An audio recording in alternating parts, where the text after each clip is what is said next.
Pues no tenía planeado hacer ningún vídeo sobre Hiyori, tampoco es un personaje que me interese especialmente, pero recientemente vi a mucha gente inventarse cosas bastante fumadas, como que Hiyori ha dicho que planea ser el mejor delantero del mundo, o que se volvió rival de Izagi. Y no sé si estos pensamientos sean fruto de una mala traducción o simplemente del demonio de la comprensión lectora atacando de nuevo, pero considero que vale la pena analizar un poco sobre el personaje y esta vez sí dejar en claro las auténticas motivaciones de Hiyori tras su despertar. Para empezar voy a dar la respuesta corta para todos aquellos que sufran de ser precoces y no les interese verse el vídeo entero, pues solo quieren respuestas más no entenderlas. No, Hiyori jamás ha dicho que quiera ser el mejor delantero del mundo. De hecho, ni siquiera quiere ser delantero. Lo que yo he afirmado es que él quiere crear al mejor delantero, que no es lo mismo. Como digo, no sé si la confusión habrá venido de una mala traducción o qué, por eso es que siempre os recomiendo leer Blue Lock en inglés, pues actualmente no tenemos ningún scan en español que suba los capítulos, nada más salen y además con una traducción fiable. Por otra parte también dejar en claro que si bien el nuevo objetivo de Hiyori es el mismo que tiene Ego, sus métodos para obtener al delantero definitivo son diferentes, pues Jinpachi organizó el proyecto Blue Lock y buscó crear delanteros egoístas desde la perspectiva de un entrenador, mientras que Hiyori, tal y como él mismo dice, busca crear al delantero definitivo a través de sus pases y de sus jugadas. Y si un delantero no da la talla para seguirle el ritmo, Hiyori simplemente lo descartará, dejando que se hunda. Explicado de forma simple, Hiyori ha descubierto que lo único que le emociona en esta vida es usar a los delanteros como meras herramientas para lograr sus jugadas perfectas, y si alguno no es capaz de estar a la altura de sus expectativas, de las de Hiyori, entonces el centrocampista simplemente le dejará caer y buscará a otro delantero mejor. De ahí que Izagi le llame sadista e incluso el propio Joe le conteste diciendo que es más bien un ultra sadista, ya que a partir de ahora piensa vivir utilizando a los demás como meros juguetes que romper si no cumplen con sus expectativas. A partir de ahora Hiyori vivirá solo por y para él mismo, y si Izagi no es capaz de combinarse con sus mejores jugadas, le abandonará y se irá con otro delantero mejor. Ese es el egoísmo de Hiyori Joe. Por otra parte, ya que mencioné tanto la palabra expectativas, vamos a analizarla en profundidad, pues, tal y como todos sabemos, esta es una palabra que posee un significado especial para Hiyori. Y os recomiendo escucharme de principio a fin porque esto inesperadamente justifica bastante bien ese polémico, entre comillas, relleno que tuvimos hace unos capítulos, y por el cual algunos pensaban que tal vez Hiyori se retiraría. También nos equivocamos aquellos que confiábamos en que Joe seguiría jugando, pero que a su vez pensábamos que el capítulo 236 solo fue un relleno para alargar la trama y que el tomo se termine con un gol. Sea como sea, como ya todos sabemos, el trauma de Hiyori Joe con las expectativas empezó desde su más tierna niñez, siendo que, ya desde bien chiquito, Joe entendió que sus padres no le querían a él, sino a su talento. Explicado de forma simple, a sus padres les importaba un comino Hiyori como tal. A nivel de persona les importaba menos que una maceta. Lo que a los padres de Joe les importaba era tan solo poder crear al futuro mejor futbolista, y es por ello que cuidaban de su hijo y además con tanto esmero, pues para ellos Hiyori era la rata de laboratorio que les llevaría a cumplir con su objetivo. Todo esto debido a que ambos padres trataron de ser campeones mundiales de sus respectivos deportes en su juventud, pero ambos fracasaron al quedar siempre en segundo lugar. De ahí que Hiyori empezase a obsesionarse con cumplir con sus expectativas, pues sabía que sus padres solo le querrían si él lograba convertirse en el mejor jugador del mundo, pese a que, incluso así, solo le amarían por su talento y no por ser el mismo. Sin embargo, vivir bajo una falsa fachada no es tan fácil. Tal y como el propio jugador afirmó, él decidió vivir su vida acorde a los deseos de sus padres, pues esta era la forma más fácil de salir adelante. Y es que en realidad, huir de los problemas es muy fácil. Y sí, sé que afirmar esto cabreará más de uno, pero es la verdad, si huir fuera difícil nadie lo haría. Lo difícil en esta vida es plantar cara a los problemas incluso si crees que no tienen solución alguna. Básicamente lo que hizo Hiyori fue resignarse a vivir soportando su situación actual, pues vivir lamentándose de sus desgracias y culpando a otros por ello es mucho más fácil que tratar de cambiar las cosas, más aún cuando no sabes ni por dónde empezar. No obstante, unos cuantos años después, Hiyori conoció a alguien, un tipo sumamente analítico y sin pelos en la lengua, el cual actuaría como el único rayo de sol en su vida, Tabito Karasu. Este encuentro, si bien breve, sería el suceso que marcaría a Joe de por vida, pues, tras un veloz análisis de Tabito, el cual rápidamente captó que a Hiyori no le gustaba jugar al fútbol, al menos tal y como lo estaba haciendo hasta ese momento, esto, sumado al hecho de que Joe le explicó cómo solo jugaba para cumplir con las expectativas que sus padres le impusieron contra su voluntad, es que finalmente el cuervo diría aquello que Hiyori sabía, pero que no quería reconocer. Aburrido.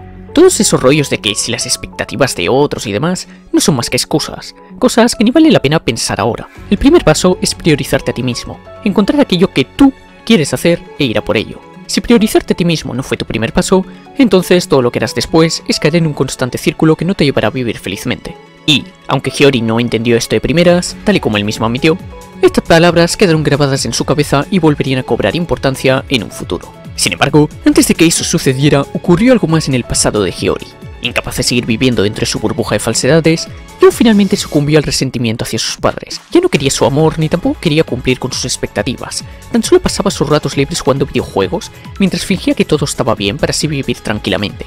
Vivir una vida que por el exterior se ve calmada, mientras que por dentro te deprimes constantemente por no poder hacer aquello que te hace feliz, o directamente no encuentras nada que te motive, es el destino obtenido por todos aquellos que se rinden. Siempre y cuando encuentres pequeñas alegrías con las que distraerte, huir de esta manera lo hace fácil de sobrellevar.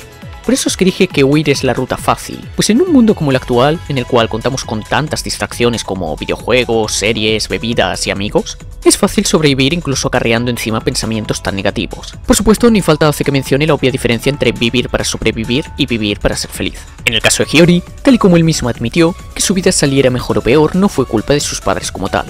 Es decir, obviamente los padres de Joe son terribles personas y unos cabrones a los que ojalá atropelle un tranvía, pero aquel que, incluso de más mayor, decidió dejar que ellos controlasen su vida, fue el propio Hiyori. Y aquí uno podrá salir con mil y unas excusas de psicólogo de por qué esto no es culpa de Joe y bla bla bla. Pero es un hecho que, de haber tenido el valor para plantarles cara y decirles que no, Hiyori podría haber evitado ese futuro tan controlador y lleno de expectativas que le impusieron sus padres. Algo que el mismo Joe admite al reconocer que, para él, era mucho más fácil dejar que sus padres estropeen su vida y luego echarles la culpa. De nuevo, huir es la ruta más fácil. Y repito, esto obviamente no disculpa de ninguna manera a los terribles padres de Hiyori, los cuales, como padres que son, deberían anteponer la felicidad de su hijo antes que sus deseos egoístas y, además, deberían ser quienes le guíen y le animen para que encuentre aquello que le haga feliz. Tan solo digo que, a su vez, la situación no podía mejorar ni cambiar hasta que Joe no diese el primer paso por sí mismo. Hiyori tenía miedo de ser abandonado, tenía miedo de que rebelarse contra sus padres desembocara en un futuro en el cual está solo y nadie le quiere, pues el miedo a la soledad es uno intrínseco del ser humano, incluso si sus padres ya no le importaban como tal. No obstante, ver a Isagi dejarse la vida en el campo y jugar al fútbol con tanta pasión fue algo que le llamó la atención.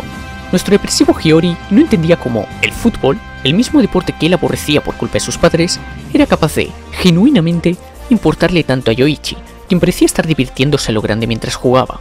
Sin embargo, una vez que pisó el terreno de juego empezó a entender el porqué. El nivel al que estaban jugando Yubes y Bastard era demencial. A ojos de Hiyori todos parecían ser seres anormalmente locos por ser capaces de jugar así, pues ni siquiera con su visión era capaz de entender lo que sucedía en el campo. Sea como sea, esto terminó por motivar a Joe, quien, por primera vez, dejó entrever su ego. Por primera vez en su vida, Hiyori descubrió algo interesante en el fútbol, aunque aún no entendía del todo el que era. Al inicio, el centrocampista vio a Isagi dándole órdenes y, como él se lo estaba pasando en grande, pensó que tal vez su motivación era servirle asistencias a Isagi. Después de todo, Hiyori era capaz de ver en Isagi el potencial para ser el mejor delantero del mundo. Pero, si ese talento no seguía el camino concreto que le llevaría al éxito, este podría echarse a perder y poco después sería olvidado por todos. ¿Acaso a alguien le interesan los fracasados? No. No obstante, aquí el cabrón de Muneyuki ya nos metió un pequeño foreshadowing de lo que ocurriría a futuro, y es que, junto a la llave que simbolizaba el ego de Hiyori y sus palabras acerca de lo divertido que era guiar el potencial de otros, también nos adjuntó paneles de Hiyori observando a Barou y a Kaiser. Esto, debido a que lo que Hiyori en verdad quería era ser la llave que abriera las puertas en el camino de otro hacia ser el mejor delantero. Pero el propio Joe no era consciente, pues pensaba que su motivación para jugar eran las expectativas de Isagi.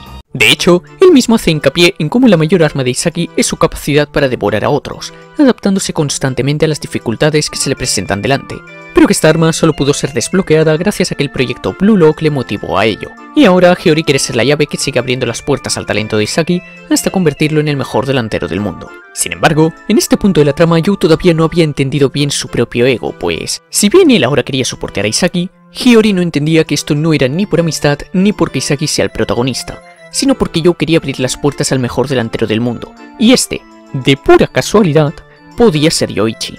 Pero que vamos, que si Hiyori hubiera visto que Isagi no tenía el potencial, y en cambio se lo veía a Kaiser, ahora mismo tendríamos a Michael dándole un pat-pat a Hiyori mientras pisotea el culo inútil de Ness. Y aquí, mis queridos argonautas, es donde llega el plot twist que os volará las cabezas. Lo siento por todo el análisis previo, pero era necesario para que A.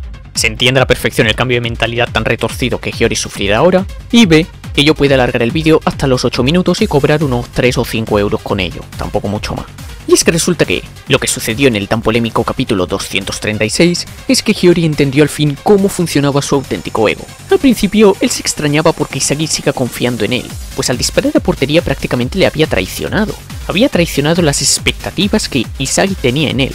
No obstante, la clave está en los diálogos que Yoichi pronuncia justo después, y es que, mientras que Hiyori se preguntaba el por qué Isagi todavía confiaba en él, al delantero esto le chupaba 3 hectáreas de pinga, pues Isagi es alguien que vive solo para él mismo y para su objetivo, anotando goles para alcanzarlo, pues ese es su papel como delantero. A Isagi, una vez en el campo, le importa entre 0 y -0 Hiyori como persona. No le interesa el componente humano de Youo, sino las acciones de este.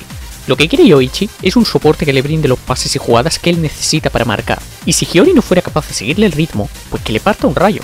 A Isagi lo que le interesa es marcar goles super especiales capaces de cambiar su futuro, y, para ello, es que desde que entró a Blue Lock buscó a compañeros capaces de ayudarle en su objetivo, tal y como afirma el propio Hiyori. Es por ello que, cuando Isagi le agradece por seguir sus demandas y le dice «Eres increíble, tal y como esperaba de mi compañero», Hiyori le corrige afirmando que no es así, que mientras que algunos como Isagi y Barou colaboran devorándose el uno al otro, u otros como Kurona juegan para simplemente soportear al delantero que siguen, en su caso particular Hiyori solamente trabajó junto a Isagi porque el objetivo de sus respectivos egos era el mismo, y, contrariamente a Reo con Nagi, quien le soportea porque sabe que, colaborando junto a su tesoro, ambos alcanzarán su objetivo de la Copa del Mundo, Hiyori también le dice a Isagi que ya no se centrará más en jugar para él, pues a partir de ahora, él jugará solamente para crear al mejor delantero del mundo, siendo este el objetivo que de verdad le motiva y, al igual que, una vez en el campo, a Isagi le chupa un huevo Hiyori como persona y solo lo usa como herramienta, ahora Hiyori también le chupará un huevo a Isagi como persona y solamente lo usará como herramienta.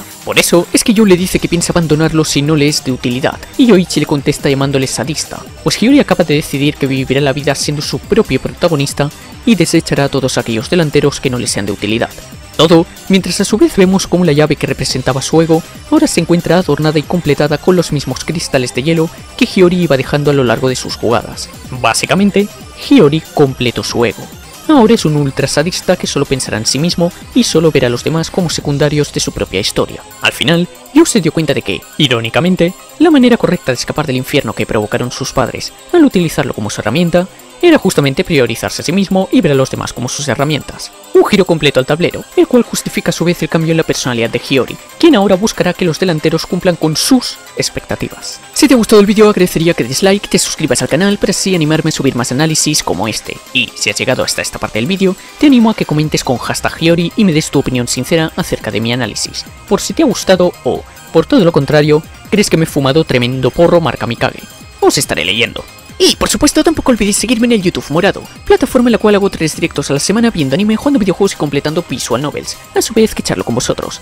A partir de ahora, todos los domingos estaremos leyendo los capítulos de Blue Lock ahí en directo. Tendréis el link en la descripción junto a los de mis demás redes sociales. Bye.